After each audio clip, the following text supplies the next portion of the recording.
Olá, boa noite. Boa noite. Hoje é terça-feira, dia 4 de fevereiro. E você confere agora alguns destaques da nossa edição do Link de hoje? Governador anuncia recursos para cidades capixabas mais atingidas pelas chuvas. Serão liberados mais de 200 milhões de reais. Caso suspeito de coronavírus é descartado em Aracruz. Uma mulher que voltou recentemente da China apresentou febre alta.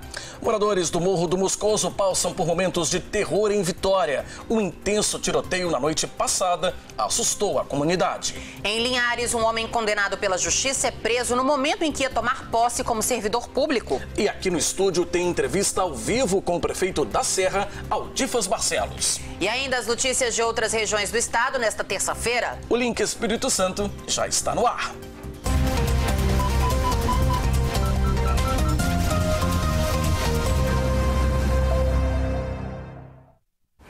Estamos ao vivo para todo o estado, seja muito bem-vindo ao Link. A Prefeitura de Aracruz se pronunciou hoje sobre um possível caso de coronavírus no município. Exames mostraram que uma engenheira que voltou da China há 15 dias não está contaminada com o novo vírus. Vamos ver o que disse o prefeito da cidade, Jones Cavalieri.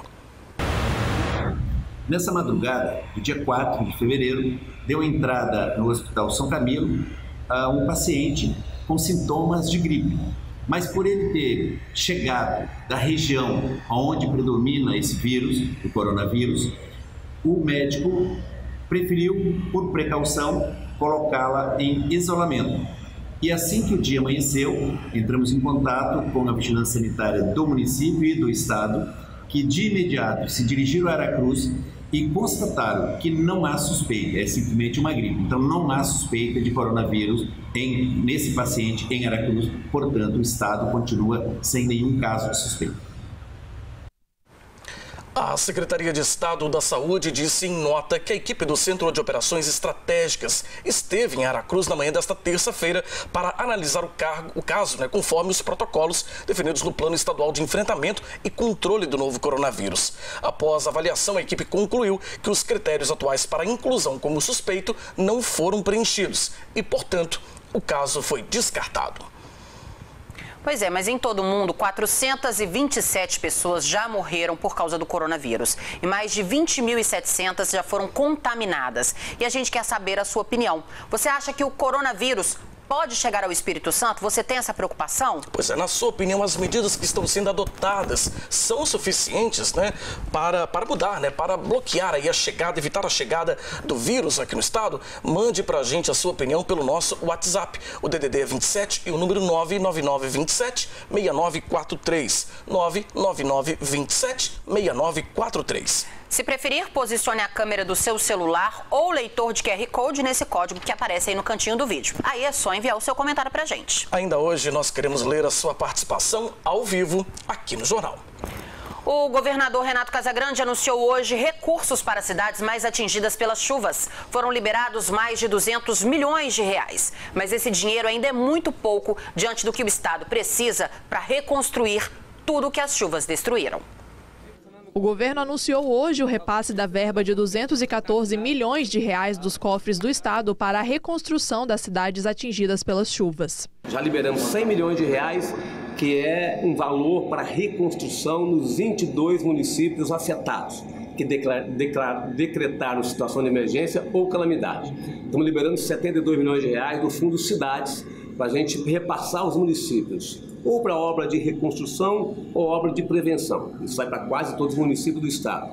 25 milhões de reais é obra de prevenção do Fundo da Defesa Civil. E 17 milhões de reais para assistência social, aluguel social, por exemplo, e outras ações junto às entidades que apoiam as pessoas mais carentes nos municípios. De acordo com o governador, parte dessa verba foi repassada diretamente aos municípios e outra parte por meio de editais. O Fundo da Defesa Civil foi um edital publicado no início desse mês de janeiro que passou para obras de prevenção. O recurso da assistência social também é fundo a fundo. E os 100 milhões que é para reconstrução, o Estado aplicará diretamente através da execução própria dessas obras.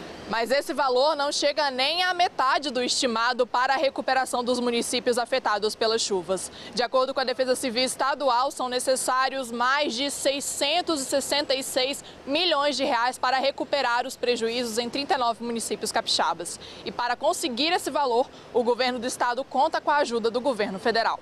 Por isso, o governador vai se reunir amanhã com o ministro da Economia, Paulo Guedes. Nós já estivemos conversando com o ministro Gustavo Canuto, do Ministério do Desenvolvimento Regional.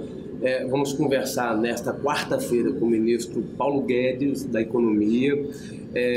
Estamos liberando, então, esse primeiro recurso, 214 milhões, que é do governo do estado. Vamos verificar o quanto nós poderemos liberar nos planos de trabalho que apresentaremos ao governo federal, através dos municípios e do próprio governo do estado. E aí, na medida que a gente vai trabalhando, eu não podia ficar esperando, então já começamos o trabalho de reconstrução. Na medida que a gente vai trabalhando, vamos vendo quanto que vai entrar do governo federal e se for preciso algum recurso a mais, nós vamos viabilizar do orçamento do estado. O secretário de Economia do estado explica que para ter acesso a esses recursos, os municípios precisam criar um fundo municipal de investimentos e elaborar planos de trabalho que vão ser fiscalizados pelo Tribunal de Contas. Além da criação do Fundo Municipal de Investimento, o município tem que instituir uma comissão de acompanhamento desses gastos, desses investimentos, e elaborar um plano de trabalho com relação ao uso desse recurso. Então, cada município irá elaborar os seus projetos, seus planos de trabalho, e aí o governo do estado, juntamente com o Tribunal de Contas, irá acompanhar a execução desses recursos. Moradores da região dos morros do Moscoso, Piedade e Fonte Grande viveram uma noite de pânico. Um intenso tiroteio assustou as comunidades. O policiamento na região foi reforçado. O tiroteio aconteceu por volta das 7 da noite no Morro da Piedade, no centro de Vitória. Os tiros assustaram os moradores da região.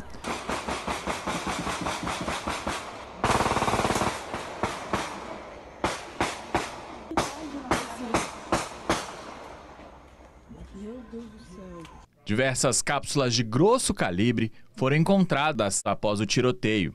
Segundo a Polícia Militar, o tiroteio no Morro do Moscoso foi motivado por criminosos que queriam invadir a Fonte Grande. Mas quando eles passavam pelo Morro da Piedade, se depararam com uma guarnição da polícia. Foi aí que começou o tiroteio. Pessoas ligadas ao tráfico ali na região do Moscoso tentaram passar pela região da Piedade para chegar na Fonte Grande e se depararam com o nosso policiamento lá. E em virtude desse encontro houve esse confronto, esse tiroteio que já foi noticiado aí pela imprensa. Ainda de acordo com o comandante responsável pelo policiamento na região, um homem foi identificado por dar fuga aos criminosos. Graças ao Disque Denúncia, os moradores que não coadunam com aquilo ali fizeram uma denúncia ao 81 de que um veículo teria dado fuga a essas pessoas que estavam fazendo essa tentativa de ataque. Nós conseguimos também, com o apoio do cerco eletrônico, encontrar esse veículo, fizemos a abordagem. Infelizmente, as pessoas que fizeram o ataque não estavam dentro do veículo, mas o condutor atesta que ele realmente transportou essas pessoas do Moscoso para fora da comunidade. Esse motorista está sendo preservada a identidade dele. A Polícia Civil está conosco, ombreada nessa missão de buscar mais informações e tentarmos aí identificar os responsáveis por essa tentativa de ataque. De acordo com a Polícia Militar, o policiamento foi reforçado na região. A gente está contando com o apoio muito forte da Polícia Civil, da CORE, da Polícia Civil, da Guarda Municipal de Vitória também. Mas só pela Polícia Militar nós temos mais de 40 policiais entre Moscoso, Piedade e Fonte Grande. Hoje pela manhã nós reforçamos, a pedido da Associação de Moradores, a Secretaria de Educação de Vitória e Direitos Humanos de Vitória, nós reforçamos ali na base da Piedade, Fonte Grande, para que os professores pudessem retornar à escola e concluir hoje o processo de preparação do início do ano letivo. E a gente mantém o policiamento reforçado para que as crianças possam vir, iniciar o seu ano letivo sem maiores sustos aí. Diante dos vídeos gravados na noite do tiroteio e divulgados nas redes sociais, o comandante recomenda que a população tome algumas precauções em momentos de risco. nossa preocupação, obviamente, com a sociedade, né, para que ninguém saia lesionado, é buscar um lugar de abrigo. Normalmente a gente orienta que se abaixe, né, não fique em janela. A gente viu muito vídeo, o pessoal na janela filmando. É uma realidade na nossa sociedade, mas você tem que ter um cuidado com relação a isso. Há comunidades de outros estados vizinhos nossos que a gente sabe que, às vezes, num confronto desse, a pessoa pode ser alvejada, mesmo estando um pouco distante, principalmente se o calibre da arma for muito alto. Então é importante que a pessoa busque um lugar de abrigo, né, longe de janela. A seguir aqui no link tem entrevista ao vivo com o prefeito da Serra, Aldifas Barcelos. E um acidente impressionante é flagrado pelas câmeras de segurança em Guarapari.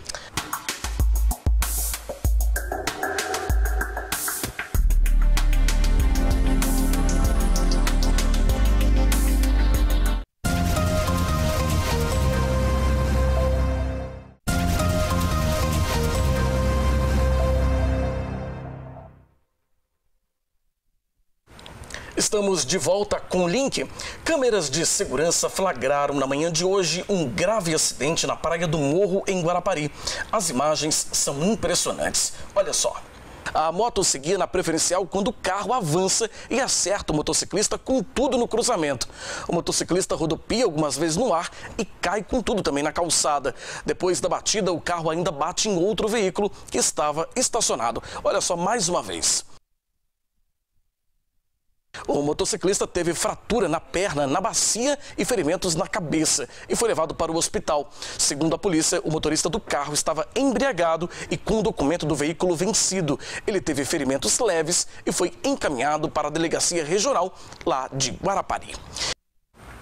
A Polícia Rodoviária Federal apreendeu cerca de 200 canários da terra que estavam escondidos em gaiolas dentro de um carro. Foi durante um patrulhamento de rotina na BR-101.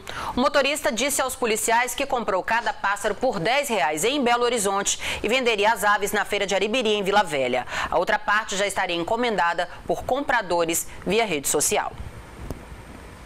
A greve da PM, a pior crise da segurança pública do Espírito Santo, completa hoje 3 anos. E um protesto lembrou as vítimas de assassinatos durante a paralisação. No cartaz, nomes de algumas das vítimas que foram assassinadas durante os 21 dias da greve da Polícia Militar, que aconteceu em fevereiro de 2017. Representantes de movimentos sociais se reuniram em um protesto na Praça Costa Pereira na tarde desta terça-feira. Nós estamos aqui na Praça Costa Pereira por 3 motivos hoje. O primeiro, para que a gente não deixe esse episódio cair no esquecimento, né? Foram 22 dias de muito terror que a população capixaba viveu, principalmente quem mora nas comunidades da periferia. Segundo, a gente veio aqui também cobrar justiça em relação aos casos, né, de morte que tiveram, e famílias até hoje cobram respostas do Estado porque não tiveram aí os casos elucidados. E por último, nós também queremos cobrar do Estado, do governo do Estado, uma política de assistência aos familiares de vítimas da violência. A gente não pode admitir que pessoas que depois passam por um trauma de perder alguém por conta da violência não tenham qualquer tipo de assistência, qualquer tipo de amparo por parte do Estado. O luto estampado na faixa ainda reflete o sentimento de muitas famílias capixabas que perderam seus familiares durante a greve da PM. E muitas dessas famílias, 3 anos após a greve, ainda esperam por justiça. A maioria dos casos ainda estão impunes. O governo às vezes traz alguns dados de inquéritos conclusos, mas muitos desses inquéritos são inconclusos sem indicar quem foi o autor, né? Sem indicar a autoria. Então o que a gente vê é que a maioria dos casos seguem sem resposta. As perdas deixaram nos familiares marcas que o tempo não apaga. Muitas mães e outros familiares, depois desses episódios, entraram em depressão, enfim, tiveram consequências em suas vidas, né, por conta dessas perdas. Então a gente acredita que esse episódio ele não está liquidado, ele não pode ser esquecido. Há muito o que se fazer, sobretudo em relação a essas famílias. Ao todo, 224 pessoas foram assassinadas no período, e a maioria era jovem e de periferia. A gente acredita que durante a greve da polícia houve um aprofundamento do que a gente chama do extermínio da juventude negra. Quando a gente percebe o perfil dessas vítimas, são os perfis que infelizmente acontecem durante todo o ano. Negros, jovens, pobres das nossas periferias. Desde o mês passado, a gente realiza aqui no Link uma rodada de entrevistas com os prefeitos da Grande Vitória e das principais cidades de cada região. Nós demos um tempo nas entrevistas por causa das chuvas, mas agora a gente retoma essas conversas e hoje o nosso convidado é o prefeito da Serra, Aldifas Barcelos. Prefeito, boa noite, bem-vindo ao Link. Obrigado, é um prazer, é uma alegria estar aqui com vocês. Quem está nos assistindo, uma honra estar aqui. Peço perdão aí, em função do Ministério foi difícil para todos nós, mas estou aqui para responder, para conversar com vocês. Uma alegria muito grande. Eu agradeço a Deus, agradeço a população da nossa cidade, agradeço a nossa equipe. Terminamos o ano e estamos começando o ano muito bem avaliado pela população, em função das coisas que entregamos, dos resultados apresentados. E a gente não faz nada sozinho nesta vida, né? Então eu agradeço porque tem uma equipe muito comprometida, muito ética, uma visão social importante, de entrega o tempo todo. Isso faz com que a cidade, apesar das limitações, apesar da crise, apesar da arrecadação, por exemplo, da Serra, o ano passado foi igual a 10 anos atrás, quando eu fui prefeito pela primeira vez. A nossa arrecadação foi igual e a população, nós aumentamos 123 mil habitantes em 10 anos. A cidade da Serra, em 10 anos, nós crescemos, uma cidade de São Mateus, para vocês terem uma ideia. Crescemos duas cidades de Viana, foram 123 mil pessoas a mais em 10 anos. E com o mesmo dinheiro de 10 anos atrás. Prefeito, e o senhor falou agora de arrecadação, a gente vai começar falando mesmo de economia, né? Nossa conversa aqui, em 2018, a Serra fechou com superávit de 57 milhões de reais. 2019 também fechou positivo, 142 milhões. A gente quer saber o que o senhor atribui esse resultado positivo lá do município da Serra. Nós conseguimos isso, mas conseguimos também, ao mesmo tempo, fazer muita coisa na cidade, ao mesmo tempo fazer muita obra, ou seja, não ficamos economizando dinheiro, não. É importante a população entender isso. Claro. Economizamos porque é importante economizar, ou seja, num momento difícil como esse, mas nós entregamos muitas coisas também. Mas isso é fruto, repito, da equipe, de trabalho, de organização e planejamento. Então, assim, é igual na casa da gente, numa empresa privada, ou seja, o instrumento de organização, de planejamento de equipe é fundamental. Então, conseguimos economizar no custeio, conseguimos economizar na diminuição daquilo de gastos que não eram necessários, conseguimos economizar na água, na luz, no telefone, em pessoal, para que a gente pudesse ter recurso e para fazer investimento.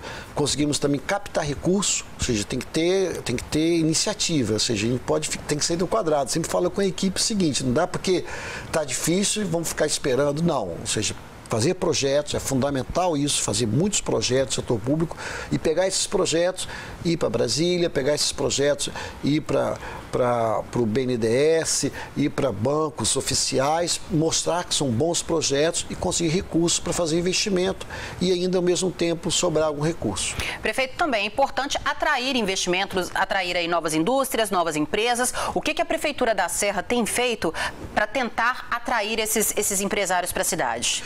Fabiane, assim, a gente implantou, em parceria com a Federação das Indústrias, somos o primeiro município a implantar as 10 medidas para facilitar isso.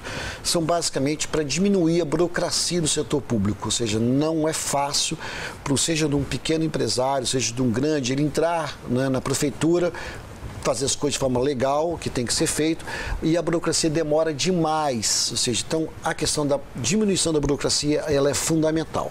Primeiro isso. Segundo, também incentivos fiscais, que é importante, ou seja, uma crise como essa, é importante gerar emprego para a população, e quem ganha com isso é a própria cidade gerando emprego. Então, se a gente diminuir o IPTU, diminuir o ISS, diminuir as taxas, dar isenções, também facilita muito. O terceiro coisa que a Serra tem, graças a Deus, área. Nós temos muita área. Ao contrário de Vitória, né? Que não tem para onde crescer mais. Eu sempre falo para os meus amigos que cabe dentro da Serra 5 Vitórias. Cabe dentro da Serra, se você pegar Vitória, Vila Velha e Cariacica, cabe dentro da serra e ainda sobra terreno. Então, esse também é outra questão que facilita. A outra é a infraestrutura que a cidade tem. O que é isso? Ou seja, nós temos boas estradas, nós estamos perto do aeroporto, nós temos uma ferrovia que corta a cidade, nós temos portos que estão dentro da cidade. Então, isso também facilita, vem empreendimentos para a cidade. Então, esse conjunto de forças, desde da diminuição da burocracia, a incentivos fiscais, a infraestrutura e essa logística, isso facilitou muito e tem facilitado muito. E nós vamos fazer muito mais esse ano para que podemos simplificar a situação e a vida desses empreendedores, desses investidores que geram emprego para a cidade. Prefeito, a Serra é campeã em exportação de rochas ornamentais, né? E prevê também um crescimento aí grande no setor. Queria saber do senhor quais as projeções para esse segmento lá no município.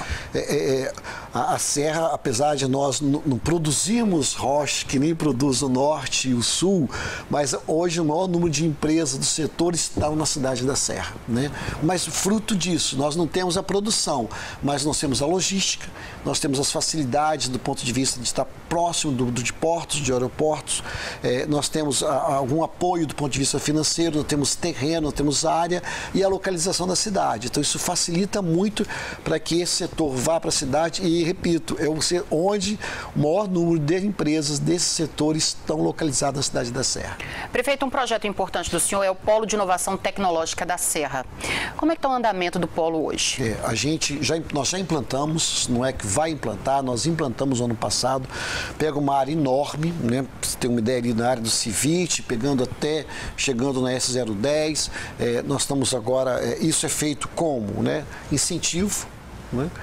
Que incentivo? Que tipo de incentivo? A gente dá incentivo financeiro, incentivo fiscal, a gente proporciona também parcerias, aí eu quero agradecer, aqui é um setor forte na Serra, que é a ASES, que é a Associação dos Empresários da Cidade da Serra, é uma entidade muito forte, então isso também facilita, e também as faculdades que nós temos ali no entorno, né? Então isso faz com que essas questões a gente possa implantar como nós já implantamos esse polo, isso vai gerar mais emprego, isso vai gerar mais renda. Você pode pensar o seguinte, prefeito, se eu abrir mão de mais impostos para trazer, a gente não tem perda, né?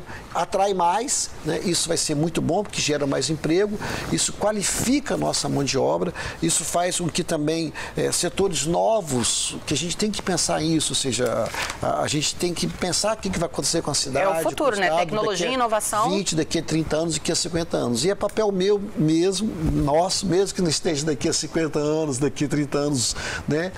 Mas que a gente possa estar pensando nesse futuro e proporcionando isso para a cidade. A gente conseguiu fazer e a gente está muito feliz com isso. Prefeito, a gente vai para um rápido intervalo. Vou pedir o senhor para esperar um pouquinho. Vamos rapidinho para o intervalo e daqui a pouco a gente continua a nossa entrevista.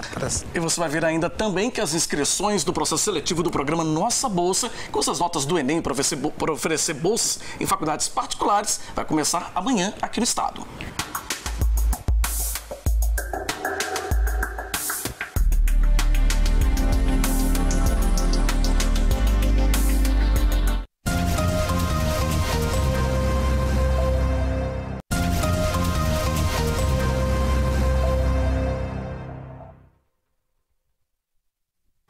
Nós estamos de volta com o link à segunda parte da nossa entrevista com o prefeito da Serra, Aldifax Barcelos.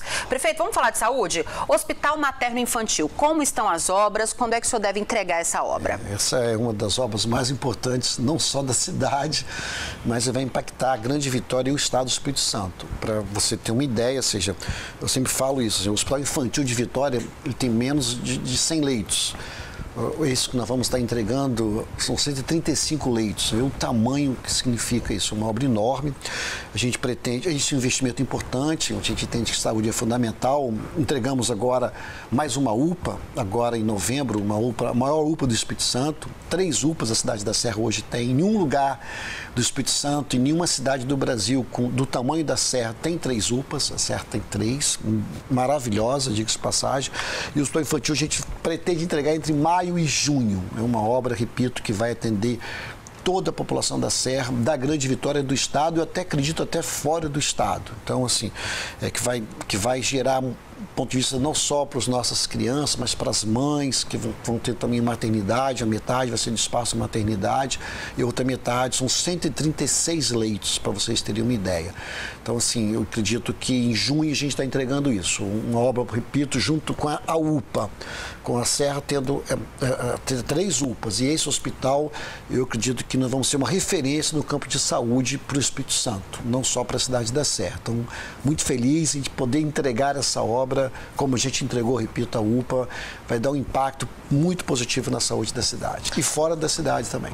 Prefeito, vamos falar de chuvas, né? O Espírito Santo vem aí passando por esse problema, em especial o sul do estado, mas na Serra a gente também teve problemas, uma pessoa, inclusive uma idosa, morreu soterrada lá no município, infelizmente. A gente quer saber do seu, como acabar com o problema das áreas de risco? Tem solução, tem jeito para isso? Tem solução, tem solução. Tem que ter dinheiro, planejamento, organização. A gente teve, por exemplo, um caso na Serra de sucesso, a obra do Rio Jacaraípe.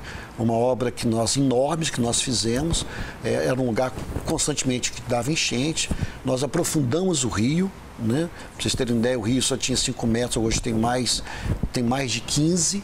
O rio só tinha de largura 5, hoje tem mais de 35. Então nós fizemos tudo isso. Aí você tem que desapropriar, você tem que pagar essa desapropriação, você tem que tirar as pessoas de lá, ou seja, é uma obra enorme que foi feita. Então, mas é um exemplo de sucesso que houve na cidade da Serra, a obra do Rio Jacaraípe. Quem mora em Jacaraípe conhece essa obra, quem mora mais do Rio conhece essa obra, sabe o que enfrentou há 4 anos atrás e sabe que, graças a Deus, não aconteceu nada. Vamos fazer mais. Mas fizemos essa questão que eu explico, que é um exemplo. O caso dessa senhora, eu particularmente a visitei, uma das caminhadas que eu faço todas as quintas-feiras. Eu caminho literalmente, eu ando nos bairros todas as quintas-feiras à tarde, não só, mas junto com a minha equipe. Nós fizemos a interdição, pedimos para essa senhora sair, oferecemos aluguel social e agora o que nós estamos fazendo? Já fizemos o caso dela, agora vamos fazer com todos mais. Acionando também o Ministério Público e a Justiça para nos ajudar a retirar dessas pessoas, Ou seja, já que eles não querem sair, E a gente não é só sair, é importante dizer, alguém vai sair, vai para onde? Nós estamos oferecendo aluguel, nós oferecemos casas, na Serra a gente entregou isso, eu vou entregar esse ano ainda mais 250 casas para esse tipo de morador. Vou entregar isso e vou acionar o Ministério Público e Justiça para tirar essas pessoas desses lugares e ir para essas casas que a gente está dando para evitar tragédias que nem aconteceram. Tivemos problemas, mas assim, não na intensidade que aconteceu em outros lugares, Graças a Deus por isso. Não porque não choveu até demais na Serra. Teve época que choveu 135 milímetros, mas não tivemos grandes ponto de vista de enchente que nem teve. Eu não sei esse caso que nos entristeceu muito, a minha, a família, a nossa equipe toda, em função da morte dessa senhora. Prefeito, vamos falar agora de segurança pública? Sim. Historicamente, a Serra sempre esteve entre os municípios mais violentos do estado. A Prefeitura fez um investimento grande na Guarda Municipal, inclusive agora com mais agentes. Como é que o senhor avalia a questão da segurança pública no município do senhor? Nós tivemos um ponto que, eu repito, que foi um sucesso na cidade da Serra, E é fruto de todo mundo. Prefeitura, a Polícia Civil, Polícia Militar, Ministério Público e Justiça. Para vocês terem uma ideia, eu cheguei para a cidade do México para explicar para os prefeitos de toda a América Latina como que a Serra, em 10 anos, nós saímos do primeiro município no Brasil em homicídio e hoje não estamos mais nem entre os 100. Como isso aconteceu? Nós tínhamos mais de 138 homicídios por ano, do ponto de vista de 1.000 habitantes, que esse que é o cálculo, e hoje nós temos menos de 30, ou aproximadamente 30. Assim, era para ter nada, mas assim, é uma redução enorme e a cidade cresceu muito, mas houve essa queda. Como isso aconteceu? Fruto dessa parceria de todo mundo, Eu coordeno um trabalho, mas assim, é importante a questão social que nós fizemos, aí passa por atendimento, passa por educação, passa por iluminação, passa por uma série de questões.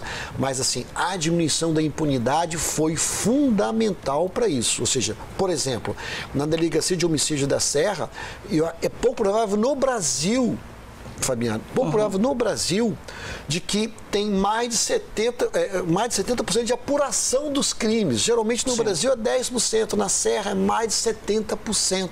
Então, assim, fruto desse conjunto de ações na cidade, eu quero agradecer aqui mais uma vez os órgãos de segurança pública, principalmente a Polícia Civil, a Polícia Militar, a Delegacia de Homicídio, o nosso delegado, o nosso amigo Sandy Mori, a nossa equipe, toda a nossa equipe, principalmente na área social, e onde a gente coordena esse trabalho para que os homicídios caíssem na Serra. Agora nós temos outros problemas, né, que é furto, que é outro grande problema na cidade, mas a questão dos homicídios, nós tivemos um caso de sucesso, repito, que é um exemplo para o Brasil que aconteceu lá na nossa cidade.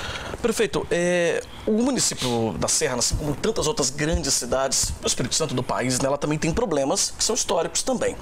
Eu queria dar a opinião do senhor, saber qual é o maior problema, ao seu ver, lá da Serra. Qual a maior dificuldade, o maior desafio do município? Apesar desse avanço na questão de homicídio, mas eu acredito que a segurança pública hoje é um grande problema, né? Talvez até mais do que saúde hoje, tá? Em relação à nossa cidade, né? Repito, algumas coisas foram feitas, a gente, do ponto de vista do trabalho dessa parceria, conseguimos avançar algumas coisas na cidade, temos coisas positivas, né? Por exemplo, a partir desse mês, uma notícia que eu vou dar aqui em primeira mão, que eu estou dando aqui para vocês, a partir desse mês a população da Serra, principalmente a população mais pobre, que tem uma renda menor, não vai mais pagar a taxa de iluminação pública. Todo mundo no Brasil paga a tal da taxa de iluminação pública que vem lá na conta de luz. A população da Serra, 50 mil moradias, quase 200 mil pessoas não vão pagar mais essa taxa de iluminação pública. Eu estou sendo o único município do Brasil a fazer isso. E estamos fazendo, né, porque sobrou dinheiro, fruto daquilo que vocês colocaram no início, né, para que eu pudesse fazer essa coisa, né, que fizemos o ano passado, mas só podia entrar em vigor esse ano, que está entrando em vigor esse ano. Mas, assim, além de obras importantes que a gente conseguiu entregar na cidade, vamos entregar muita coisa bacana, né, esse ano na cidade, do ponto de vista social, do ponto de vista de praça, do ponto de vista de lazer. Vamos entregar agora mais 5 super creches. Nesse mandato eu consegui entregar mais de 20 super creches. Quando eu falo super creche, gente, assim, parece que eu estou exagerando, mas não estou. Ou seja, com anfiteatro, creche com anfiteatro, com espaços maravilhosos para as nossas crianças. Então são avanços que a gente conseguiu, apesar de toda essa crise, a cidade está entregando isso tudo para a cidade. Prefeito, a gente gostaria de agradecer muito a presença do senhor, a participação aqui no Link, deixar aqui o nosso espaço sempre aberto para o senhor. Eu que agradeço, muito obrigado pela oportunidade. Desculpa se eu atrapalhei um pouco aí no tempo. Imagina, prefeito. Mas foi uma alegria estar aqui com vocês. A gente boa que noite agradece. A todos. Deus Obrigada, prefeito. Boa noite. Boa noite, viu? Bom, e olha só esse caso que aconteceu hoje no norte do estado. Uma família precisou cavar uma cova para sepultar um parente em um cemitério de São Mateus. Quem tem as informações sobre esse caso pra gente é a Nariane Lopes. Boa noite para você, Nariane. Boa noite, Fabiana e Adriana. Boa noite a todos. É isso mesmo. Revoltados com a situação, familiares recorreram à nossa equipe de reportagem para fazer um apelo. Além de enfrentar a dor da perda, a família ainda teve que passar por esse constrangimento de não ter onde sepultar o corpo do ente querido. O cemitério do bairro Aviação, em São Mateus, está completamente lotado e não comporta mais sepulturas. Para tentar resolver o problema, covas foram abertas até numa área de barranco, onde foi feito esse aterro. Essa cova foi aberta nesta manhã, mas estava assim, rasa. E segundo os familiares, o espaço não comportava nem o tamanho do caixão. Quando nós chegamos aqui, acho que não dava nem 50 centímetros aquilo ali. Como é que você bota um caixão dentro de 50 centímetros? Isso que vocês estão vendo aqui, ó, pode pegar aqui em cima, aqui, ó, por favor. Isso que você está vendo aqui em cima foi tudo tirado aí de dentro para dar para botar o caixão, pô. É descaso isso aí com o ser humano, entendeu? A família indignada reclamou do descaso. O Wallace é neto de Deolina, que faleceu nesta madrugada. O marceneiro precisou escavar a cova da própria avó, enquanto os familiares aguardavam bem ao lado do caixão e debaixo de sol quente. Nós tivemos que cavar para enterrar ela. Isso não existe. Não existe. Porque se fosse assim, cavava lá no quintal de casa mesmo. Enterrava para chegar aqui e cavar a cova. Não, enterrava lá em casa. Não, eu não quero nem falar mais. Enquanto a família aguardava a posição da prefeitura, os ânimos foram ficando à flor da pele. Depois de quase 3 horas de espera, o secretário de obras da prefeitura chegou ao local. Segundo ele, o problema existe há bastante tempo e a prefeitura já encaminhou um projeto para construir um novo cemitério no município. Isso aí é uma demanda que surgiu nesse governo, porque a maioria dos cemitérios, são os 3 cemitérios que estão totalmente lotados. A gente já prevendo isso, a gente começou um aterro ali onde eles estão alegando que deu água, porque o lençol freático subiu muito. Só para você ter ideia, aqui está mais ou menos 8 metros de altura do nível do rio. É porque como choveu, alagou e realmente é o único lugar onde nós temos hoje. O prefeito já encaminhou um processo para a Câmara, para poder a gente adquirir uma área, para poder, uma área melhor, mais digna, porque essa hora é uma hora de dor dos entes. Então, a gente se preocupa com isso e a gente está aqui para poder amenizar o problema. Depois de toda essa confusão, os familiares decidiram fazer o sepultamento no local proposto pela prefeitura. Que situação passou essa família, não é? Bom, e por hoje é isso, Adriana e Fabiano. Eu volto com vocês aí no estúdio. Uma boa noite para vocês. Eu volto amanhã com mais notícias aqui de São Mateus. Obrigado, Nariane. O Link Espírito Santo vai para mais um rápido intervalo e no próximo bloco você vai ver que em Linhares, um homem foi preso no momento em que ia tomar posse como servidor público. E a gente volta a falar do acidente em um parque de diversões que matou uma mulher e deixou a filha dela gravemente ferida em Itapemirim, no sul do estado.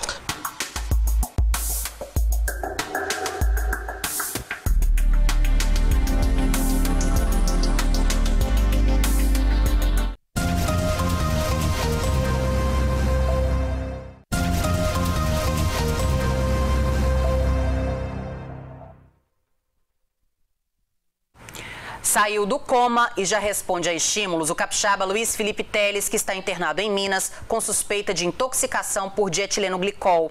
Luiz Felipe passou mal juntamente com o sogro depois de consumir a cerveja Belo Horizontina da Baker. O sogro dele, Pascoal De Martini, não resistiu e morreu no começo de janeiro. E a gente volta a falar do acidente no parque de diversões que matou uma mulher e deixou a filha dela gravemente ferida em Itapemirim, no sul do estado. Nós vamos direto à nossa redação em Cachoeiro de Itapemirim conversar com o Samuel de Fraga, que tem mais informações sobre esse caso. Samuel, a Prefeitura de Itapemirim se posicionou sobre esse acidente. Boa noite para você. Olá, boa noite, Fabiano, Adriana, boa noite a todos. Pois é, Fabiano, a Prefeitura emitiu uma nota sobre o caso. E segundo informações iniciais, o parque não possuía alvará de funcionamento nem da Prefeitura e nem da Defesa Civil. Mas a polícia pediu um laudo da perícia para averiguar se houve falha humana ou mecânica. A nota que foi emitida diz o seguinte: o alvará que visa as condições estruturais, funcionamento e segurança é de competência do Corpo de Bombeiros e dos engenheiros técnicos que emitem as artes, que verificam a parte elétrica e mecânica. E quem visita o parque no dia 2 de janeiro, a equipe de fiscalização da administração municipal solicitou as licenças para funcionamento. Os responsáveis do parque apresentaram o laudo do Corpo de Bombeiros e dos engenheiros técnicos, que deram laudos favoráveis de segurança e funcionamento.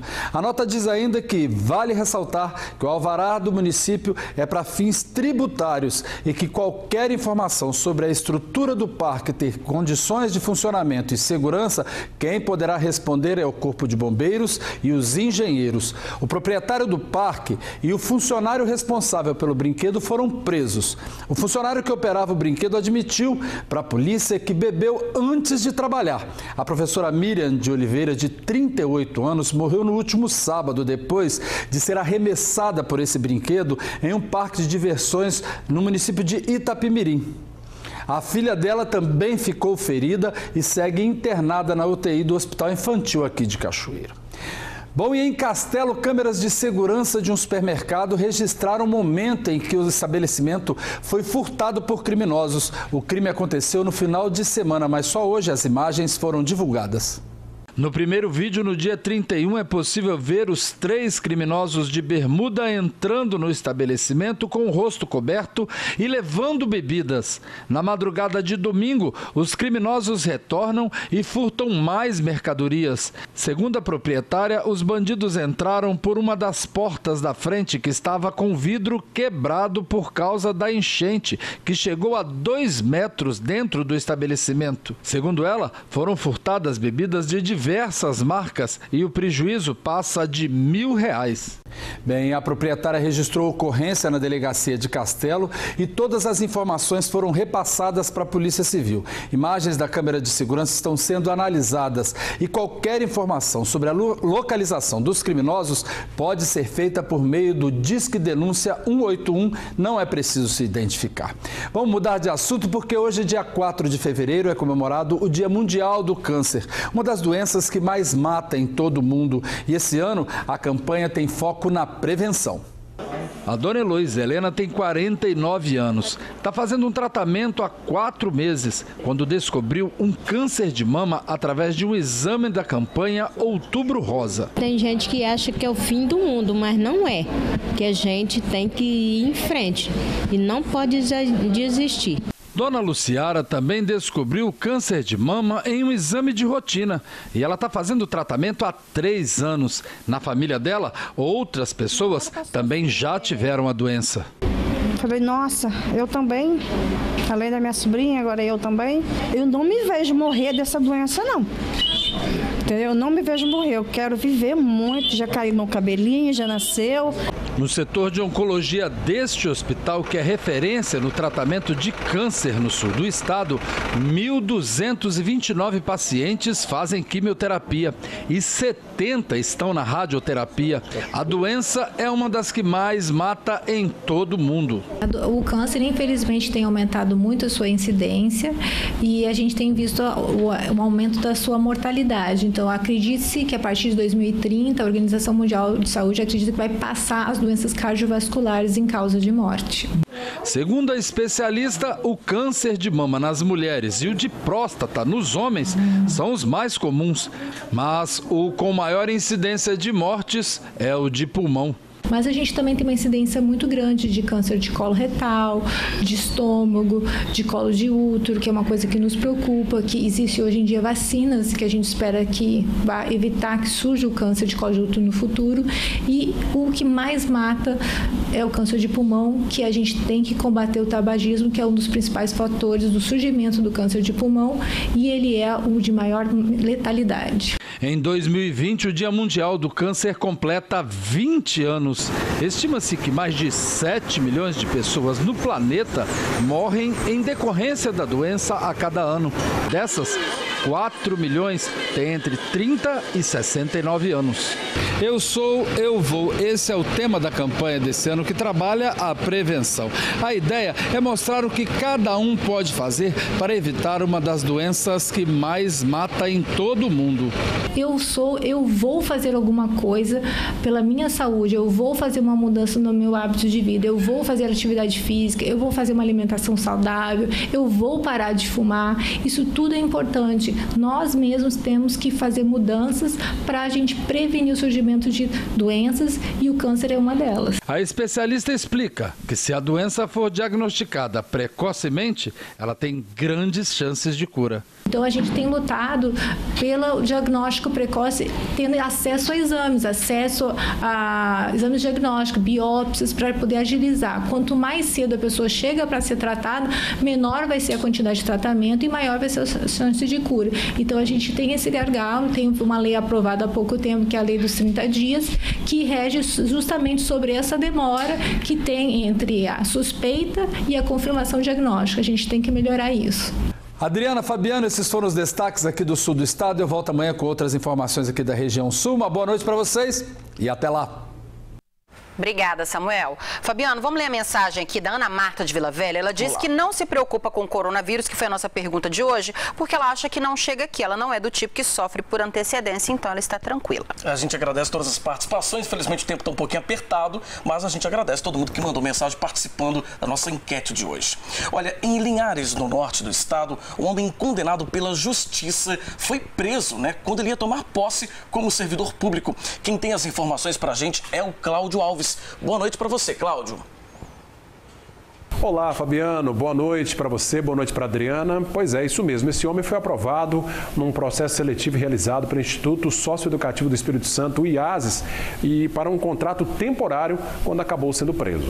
Curiosamente, esse rapaz ele foi condenado a 7 anos e 11 meses de cadeia por conta de prática de crime de tráfico de entorpecentes. Só que o nome dele, o sobrenome, havia um erro. O nome dele, no sobrenome, começa com F. E no sistema de mandado de prisão, o sobrenome começava com P. Por conta disso que houve esse pequeno contratempo, né, do pessoal do IAS que fez o levantamento, e a gente acabou descobrindo que o nome dele estava com a grafia errada, o sobrenome. E aí, sabendo que ele tinha mandado de prisão, nós fomos até o IAS hoje pela manhã, o localizamos no momento que ele estava fazendo a entrada nele no IAS, que ele estava fazendo a matrícula para poder ser contratado, né? Estava tomando posse. E aí nós efetuamos a prisão, ele ficou surpreso, não esboçou reação nenhuma, trouxemos para a delegacia e agora vai ser encaminhado para a PRL para o cumprimento da prisão dele. Então, no caso, ele tinha conhecimento de que ele tinha esse mandado de prisão contra ele? Ele disse que não. Ele disse que o crime foi há muitos anos, que ele achou, inclusive, que ele tinha sido absolvido. Segundo ele, não estava acompanhando o desenrolar do processo. Mas ele foi condenado a 7 anos e 11 meses por tráfico de entorpecente e agora vai iniciar o cumprimento da prisão aqui no Presídio Regional de Linhares. Pois é, ele já foi então encaminhado para a penitenciária regional do município, onde vai cumprir a pena para a qual foi condenado. A Polícia Civil de Linhares está à procura de um homem suspeito de invadir e furtar diversos equipamentos de uma marcenaria no bairro São José. O crime foi na madrugada do último dia 27 de janeiro. Na imagem, é possível ver que passa de 1h da manhã quando o suspeito pula o muro do local. O bandido está sozinho e carrega bolsas com vários equipamentos. O prejuízo com o furto foi tamanho que o dono da marcenaria cogita, inclusive, fechar a empresa, pois não tem condições de atender aos clientes.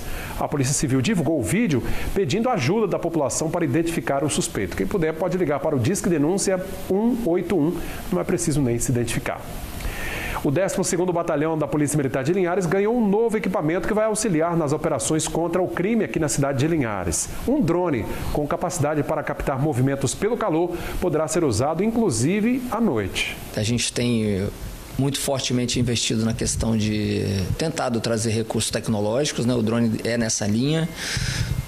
A gente sabe muito bem, um horizonte em que a gente tem menos policiais, a gente precisa ter mais ferramentas. O drone vai nessa linha aí para que a gente consiga tanto operar no trânsito, que é importante para a gente, mas também em todas as ações de segurança pública. Aumenta a possibilidade de a gente ter operações com mais segurança, desde que eu tenha uma plataforma elevada de observação, que é o que o drone possibilita. Aí, nesse caso, vai facilitar, inclusive, o trabalho noturno, né? Também, né? A gente acabou tendo a possibilidade de ter um equipamento que também pode ser utilizado à noite, né? Devido aos acessórios que ele vem equipado. Então, para a gente, é mais uma ferramenta à disposição aí do povo de Linhares. Então, para a gente fechar, diante da ferramenta importante, o crime pode até acontecer, mas a parte que é da polícia, de ação e a estrutura que ela precisa, isso está em dia. A gente precisa sempre relembrar, né? Uma polícia que conduziu 1.997 pessoas o ano passado à autoridade, é alguém que conduz, em média, 5 pessoas a cada 24 horas, é uma polícia que trabalha muito. Então, é evidente que a gente gostaria que nada ocorresse, mas falta de trabalho, não podemos acusar a Polícia Militar disso. E quanto mais ferramentas, evidentemente, o que nós precisamos também é de uma valorização desse profissional que realmente trabalha muito. O drone já começa a ser utilizado imediatamente? Sim, nós vamos passar agora por um período essa semana aí com os nossos policiais de adaptação. É uma ferramenta até de um custo alto, né? Eles já foram treinados, mas vão se adaptar aos novos recursos que o drone tem, para que já no final de semana a gente já tenha operações apoiadas nesse sentido com o uso dessa tecnologia. Por hoje é só. Eu volto aí à bancada do Link em Vitória. Fabiano, Adriana, até amanhã. Obrigada, Cláudio. Bom, o link dessa terça-feira fica por aqui. Muito obrigada pela sua audiência e pela sua companhia. Mais notícias do Espírito Santo você confere em simnoticias.com.br. A gente se vê amanhã. Para você, uma ótima noite. Boa noite, até amanhã. Record News, informação para você crescer.